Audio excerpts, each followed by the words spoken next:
Hello, my name's Claire from Conscious Chemo, and today I wanted to talk about my positive side effects to high dose chemotherapy on my cancer journey. And of course, we're always bombarded with the negative side effects, but nobody ever, or hasn't for me, talked or shared about their positive side effects. So the first thing is that my skin is the best it has ever been. I had okay skin when I was younger, and then when I went through my divorce, it really flared up and it hadn't resolved. It was really bad. It got a bit better, and it actually got a bit worse before leading up to my diagnosis, which shows my body was out of balance. But because the cancer diagnosis motivated me to clean up my diet even more, my skin it improved rapidly, and it's just the best it's ever been. I don't need to wear any foundation, and so I'm really grateful for that. And if you read anything about chemotherapy and skin, it'll tell you that it's going to age your skin prematurely, it's going to be bad for your skin. I did actually get a rash on my cheek after the first round of high dose chemo, and I looked it up on Google, and it said that it's going to be there for the rest of the chemotherapy and might be there for life. It was gone within a week and never came back. So there is so much you can do to support yourself, your system. Now, of course, the fact that my skin improved so much as I was detoxing my body, being really mindful about what I was putting into my system, living a very, very clean life, that's telling me that my body was out of balance, and that nutrition has helped it to come into balance. So I believe that stress and emotional trauma triggered my cancer. That it had instigated the stress response, which is inflammatory. My adrenal glands have probably been overworked. My hormones have been out of balance. But because of the diet that I embarked on when I got the diagnosis, my body came back into balance, and that reflected in my skin. So that's one of my positive side effects. Another one is that my yoga practice improved. Didn't try for that to happen. I think that from doing the lots of yoga meditations and nidras, and really surrendering to the diagnosis, my body responded. It became more open. It became more accepting. It became more allowing. And so when I came to do my regular Mysore yoga practice, which is very dynamic, I was able to access postures that I had never been able to access. So that's another positive side effect for me, and that came from the sense of letting go, dropping fear, being present. Another side effect is that I had a knee niggle and a shoulder issue going on at the time of my diagnosis. I'd had the knee issue going on for about 10 months.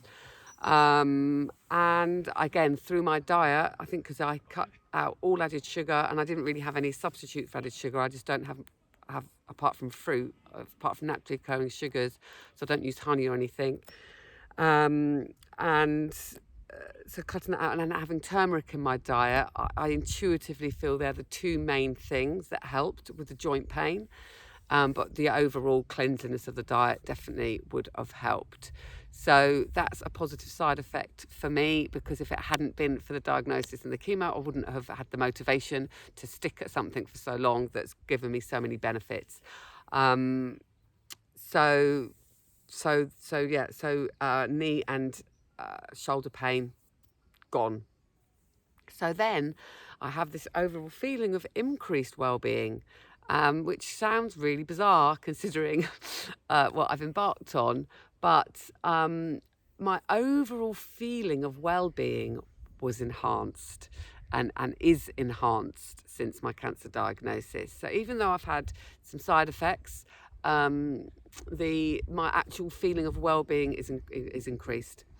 Also, since I stopped the high dose chemo, and now I'm on the low dose immunotherapies and radiotherapy, I can honestly say I've had more energy than I had pre-diagnosis. And I think, again, that's because of the lifestyle changes I've made, the detoxing that I've done, how clean my lifestyle is, and my positive mental attitude, and again, sort of surrendering to what is.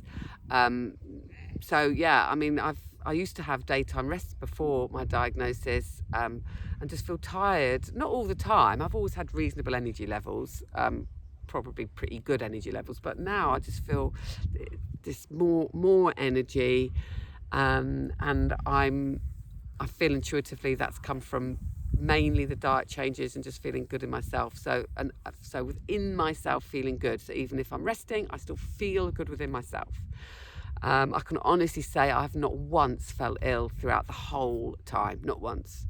Not once felt like I couldn't get out of bed, and not felt ill at all. So I delegated. I've learned to delegate even more. I have sort of learned to delegate over the past, but this year I've delegated more than ever before, and that has, there's people now. So, for example, I got a bookkeeper that I had never got before. That will now. I'm going to keep her forever because it's made me realise that I can delegate that, and that will give me more time for being creative, for example. I didn't do anything during my high dose chemo. I knew that wasn't the time to start anything new, but then I actually came through meditation and just had this idea to see if I could collaborate with somebody else to launch the Harmonise online studio. It came up for me to ask this beautiful soul that had done the training, Harmonise Training Academy yoga teacher training, and she was delighted to come on board. So I delegated that, and then recorded classes, and then the Harmonise online studio came into fruition. So I may not have delegated that had I not had the diagnosis and really known that I needed to delegate more. And then I might have ended up thinking about starting it and never starting it.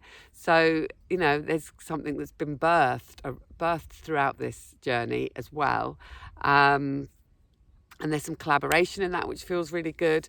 But that motivation for me to delegate has led to real positive creations that might not have come into existence. Same as this blog, I collaborate. I've delegated elements of it that have allowed me to then bring it into fruition. So I think the cancer diagnosis has sort of made me, if you like, delegate more, which has been brilliant. And in a similar way, putting in boundaries. So my mum said to me when I first got the diagnosis, Claire, you're the most selfless person that I know, and now you need to be the most selfish person that I know. And I get what she's saying with that. I think I've always kind of been a bit of a people pleaser, put other people before myself and my own needs a lot, not really even knowing what my own needs necessarily are. And I've had to listen to myself so intently and turn within and really, obviously with the diagnosis like this, you have to put your health first. You have to put yourself first. And that has been so empowering for me. And, putting in boundaries in a very kind way, but just being really honest and truthful to your true self. And if it's not something that you've naturally done before, it's a big thing. And actually just observing what your own needs are. I'm not really sure I used to know what my true needs were. I just thought, I'll be all right, I'm okay. And I felt like I was okay, but now I can see that I wasn't always meeting my true needs and that I was crashing into boundaries. So that's been a positive side effect for my chemotherapy and diagnosis. Where I have been listening in and tuning in more than ever and putting my needs first and making my own decisions. I think that I have always been a bit of a procrastinator or decision making, but I've had to really weigh things up, tune in, follow my inner guide, and that then gives me far more clarity and certainty about the decisions that I've made, and that has been super empowering. So I feel more empowered than I ever have before in my entire life. Where I've met myself, where I am, allowed myself to feel vulnerable, and accepted where I am now. That's also been really liberating and really freeing. And also just my trust in my body has increased. I always was very in tune with my body, but the relationship I've been through with my body, the trust that I've fostered throughout, that's been a positive side effect to the treatment that I've been on. I've also learned that I don't fear death. It's not that I think my life is going to end. When I look to the future, I see nothing but a long, positive future ahead of me. I feel like I've got a lot more living to do, a lot more life purpose to fill, but I don't fear death, and that is truly liberating.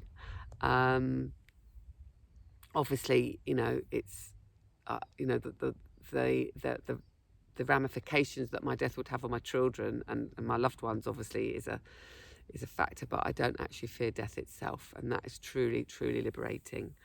I have noticed more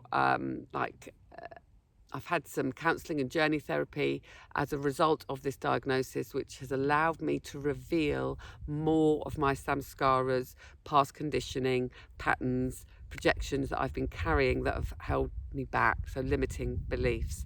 And acknowledging those and then freeing those has really been liberating as well. So that's a positive side effect for me. And then ultimately my spiritual awakening that I had a few months ago, where I connected to source, saw myself as my own higher power, that was a huge positive side effect. So all these things that have come from the diagnosis and then the way that I've responded, that has just added value to my day-to-day life. I feel more present than I've ever felt, really letting life come to me, more synchronicities than ever.